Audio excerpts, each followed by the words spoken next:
In its first few years, Splatoon has already become my favorite Nintendo franchise. Its characters are charming, its world is fascinating, and above all, its gameplay is fluid, fast-paced fun. Of course, with great games comes great music, and Splatoon's soundtrack is a prime example with its unique mix of energy, attitude, and aquatic antiquities. No matter the genre, the Splatoon series consistently puts out exceptional music, and for the 7th anniversary of the series, I decided to look back at the music from the very beginning. But I could easily stop and remember this music anytime I wanted. In order to fully appreciate this music, I'm going to review and rank every single song. To be clear, every song in the official soundtrack is fair game, except the beta version of Splatoon. The Squid Sisters solos included with their amiibo will also be considered, since they're unique from other songs and can be heard in-game. Live versions will not be considered since they cannot be heard in-game, and they're really just embellishments of the original music anyways. As for the songs I am considering, I've divided the soundtrack into 4 major categories: battle music, Octo Valley music, extra music, and jingles. Each of these categories will have their own rankings in order to better judge the songs in their proper contexts. But after every category has been reviewed and ranked, there will be a complete ranking of the soundtrack to determine which is the best song in Splatoon.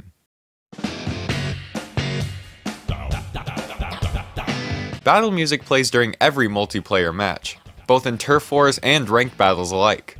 As songs meant for action-packed online competition, they're expected to be exciting, and since they'll be heard most often, they're also expected to be highly memorable. I'd say all of the battle music succeeds with at least one of those, but some definitely succeed more than others.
Splatoon is not only the first of many songs by the Squid Squad, but also the main theme of the entire Splatoon series, and in both regards, it's a strong representation to have. The first section is a solid melody with excellent bassline support. The second section is where the song starts ramping up until it hits the peak at the perfect time. Then the third section brings things back to a steady melody with synths, until the lead guitar kicks back in and starts things all over again. One thing that could be better is the transition from the chorus back to the beginning. Other songs end powerfully and make the second time around just as awesome as the first, but Splatoon's most powerful point is closer to the middle of the song, leaving a little bit more to be desired. Even so, Splatoon is upbeat, iconic, and accurately representative of the entire Splatoon series.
Ink or Sync is very unique because it seamlessly transitions between two rhythms which you normally wouldn't consider working together. The title is a perfect indicator of the feelings this song is trying to evoke. The first is high energy like most other battle songs, portraying the feeling of inking turf alongside your team in a turf war. The second half contrasts the first with an almost unnerving, sinister tone, portraying the feeling of sinking into enemy ink as your team starts falling behind. The first half is ink, the second half is sync. Just as the conjunction or connects and contrasts the opposing words in the song's title, the transitions from ink to sync and back seamlessly connect and contrast the opposing feelings portrayed in this one song. It doesn't have the build-up or cooldown of other songs, so it's not as exciting to listen to. But even without the excitement factor, Ink or Sync maintains a consistent quality that's entirely unique to itself.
Seascape is better on paper than in execution. The underlying rhythm is good, but the melody is too repetitive to let it shine. This continues for several measures without the song really going anywhere. The song eventually transitions into an exciting vocal section, but because of the monotonous nature of the first half of the song, this powerful second half doesn't feel earned? Listening to this song is half ignoring the melody and half waiting for the good part. Two things which tend to make a song unmemorable. There are still things about this song to enjoy, and it wouldn't take much to make it just as exciting and memorable as other songs. But as it is, Seascape is one of the least enjoyable battle songs in Splatoon.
Crackin' Up grabs your attention from the moment it starts playing.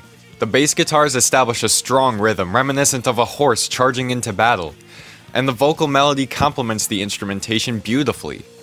Halfway through, most of the instrumentation drops out, and more vocalists start freestyling on the beat, with a bass guitar added to strengthen every line. Finally, the original singer and instruments return for one last hurrah, building up to a strong finish before looping straight back into the opening.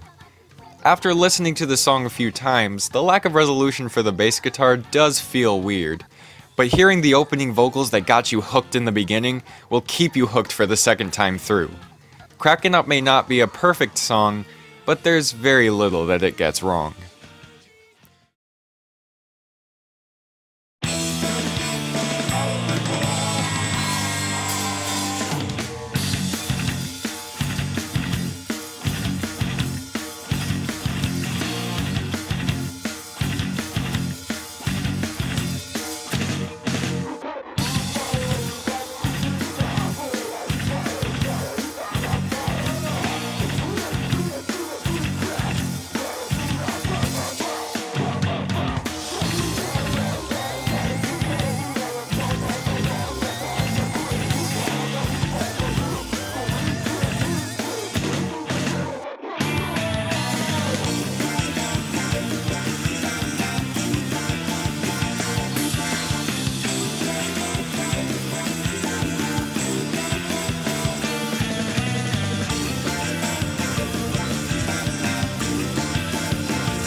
Metalopod, as implied by the name, is the first metal rock song in Splatoon.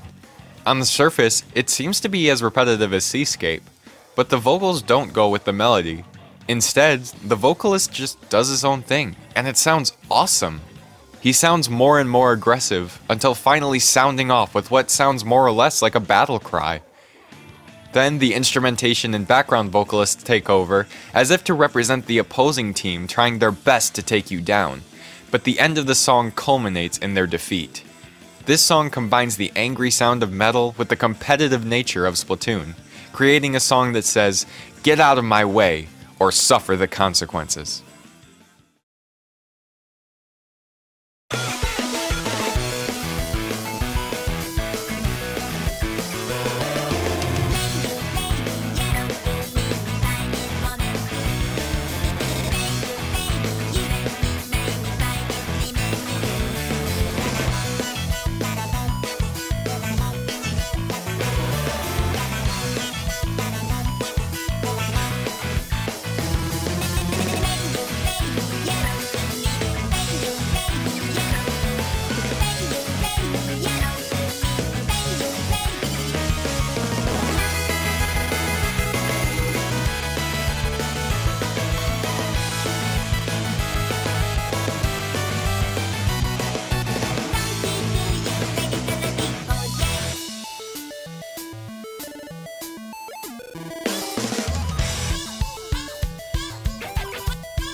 Shelfie, or Friend List, is a fast-paced song that encourages you to stay on your toes.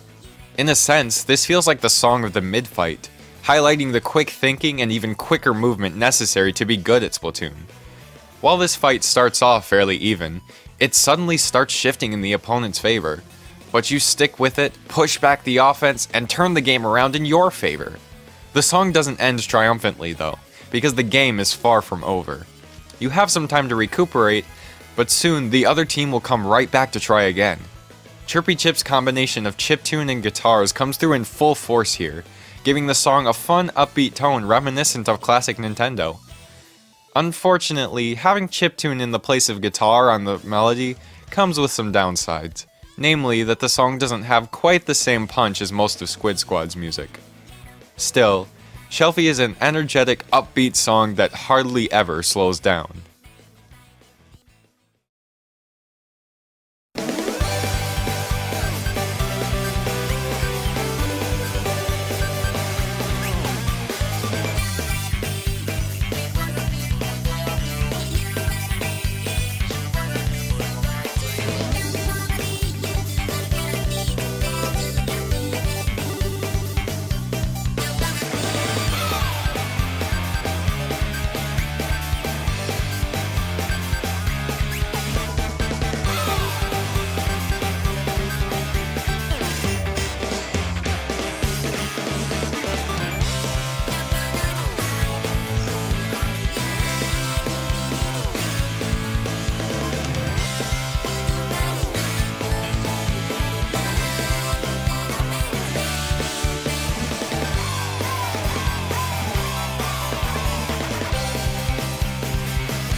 Split and Splat, or Quick Start.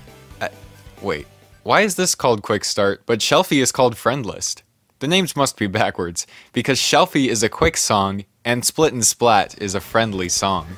With easily the cheeriest tone of the battle songs, Split and Splat highlights something about teenagers that none of the other songs do: their friendships.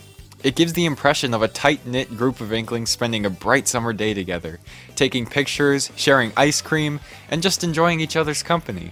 It's a reminder that no matter what may happen in the heat of the moment, good friends always stick together.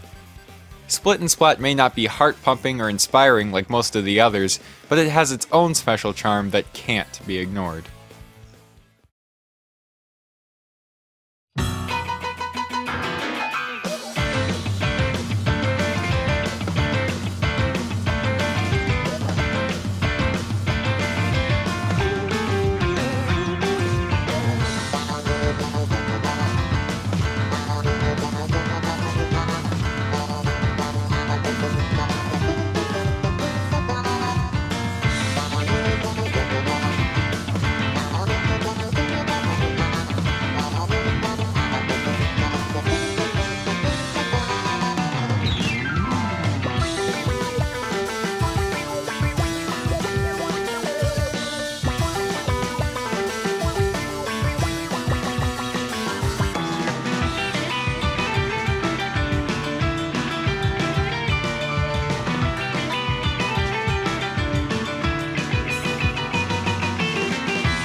Hooked is a song that knows exactly what it wants to be and sticks to it. It uses a strong combination of guitar and piano to hit every beat with everything it's got.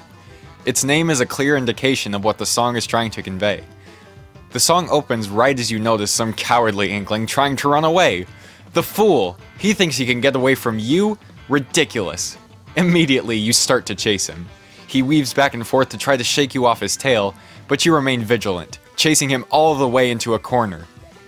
That's when you find out his teammate was ready with an ambush. You fell for the bait hook, line, and sinker. You reflect on your own stupidity as your original target super jumps to safety. As you respawn, you determine within yourself that you're not going to fall for that trick again, and you charge straight back into battle. Hooked has strong elements throughout its composition, with its reckless rhythm, its memorable motifs, and its exceptional instrumentation.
Sucker Punch is a straightforward song that doesn't give any strong impressions. Where Hooked uses the piano for the melody and the guitar for the bass line, Sucker Punch does the opposite. The vocals and the aquatic warbles keep the song tied to Splatoon, but they're not so prominent that they become distracting. The warbles especially do a great job at emphasizing the high points of the song, as does the piano, which follows a consistent stair-step chord progression throughout. The height of the song is also capped off with a high-pitched trill that holds out just long enough before letting the bass line take over again. There's a reason I haven't talked about the guitar much, though. The melody itself is unmemorable compared to other songs, and I only really remember this song for the piano. As a whole, though, Sucker Punch may not be the most exciting or memorable Splatoon song, but it's far from a bad one.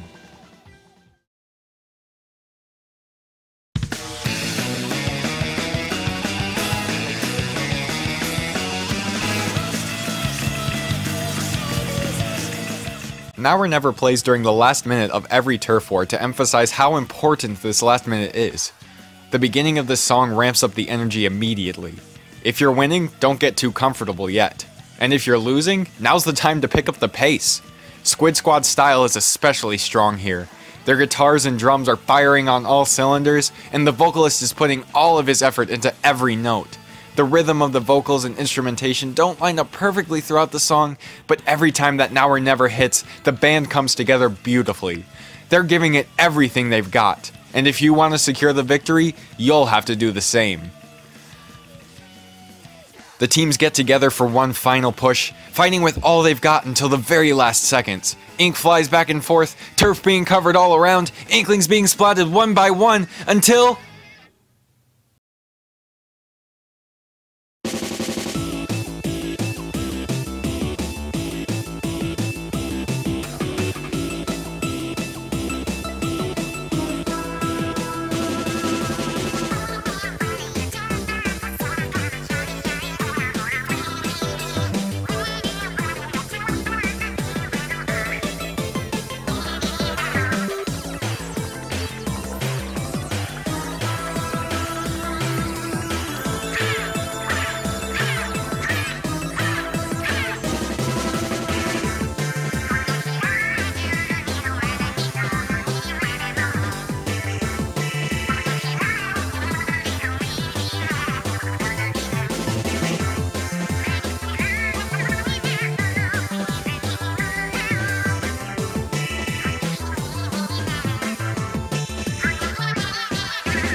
Ink Me Up is a classic example of the Squid Sisters style. No special impressions here, just some good old-fashioned high-energy electronic pop. And what better music than that for such a big party like Splatfest? The toe-tapping tempo, the bouncing beats, the dance-inducing drive, and of course, the Squid Sisters' vivacious vocals. It all comes together for an unforgettably upbeat ambience. This is what Splatfest are all about. Getting your mind off all the stress and all the tryharding and ranked, and just focusing on having fun playing Turf War with your fellow Inklings. But just like anything else, every battle must come to an end. And the Squid Sisters are here to provide just the right song.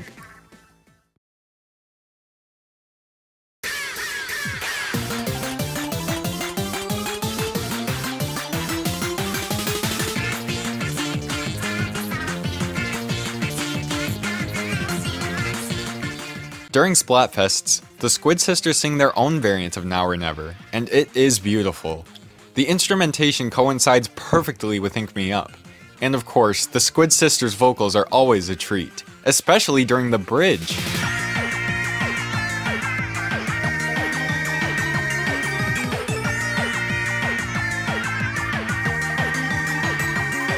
Unfortunately, the uniform rhythm and the relatively powerless vocals don't have the same impact as most other battle songs.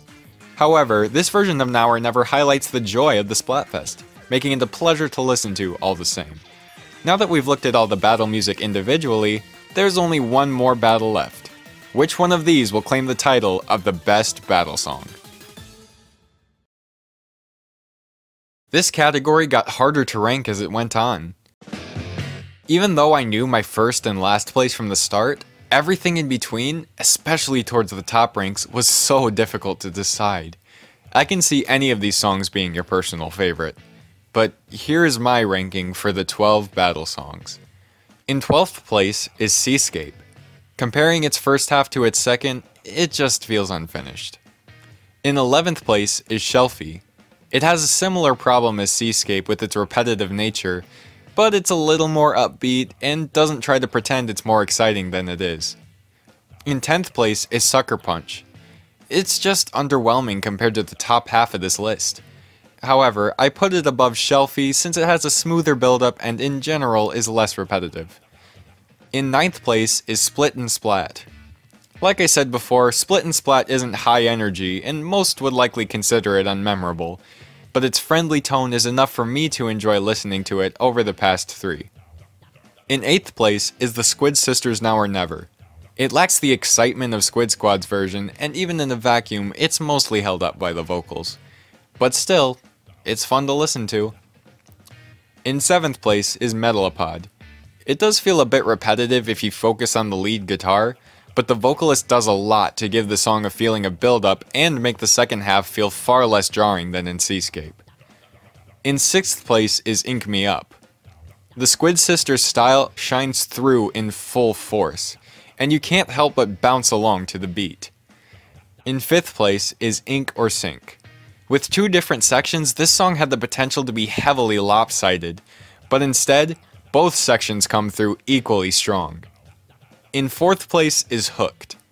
What else could I possibly call this song besides a banger?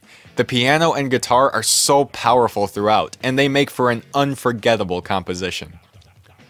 In 3rd place is Now or Never. It was hard for me not to put this higher, but I can admit that this song isn't perfect. Still, the startup of the song is all I need to get excited for the last minute of any battle. In 2nd place is Splatak. It's iconic, exciting, and unforgettable all the way through. In 1st place is Crackin' Up. It was hard for me to find something bad to say about either of the top 2, but Crackin' Up has been my favorite for almost as long as I can remember. Every element fits together excellently, and I love it every time I hear it, giving Crackin' Up the title of the best battle song. We've been battling for a while, haven't we? Has anyone saved the Great Zapfish yet?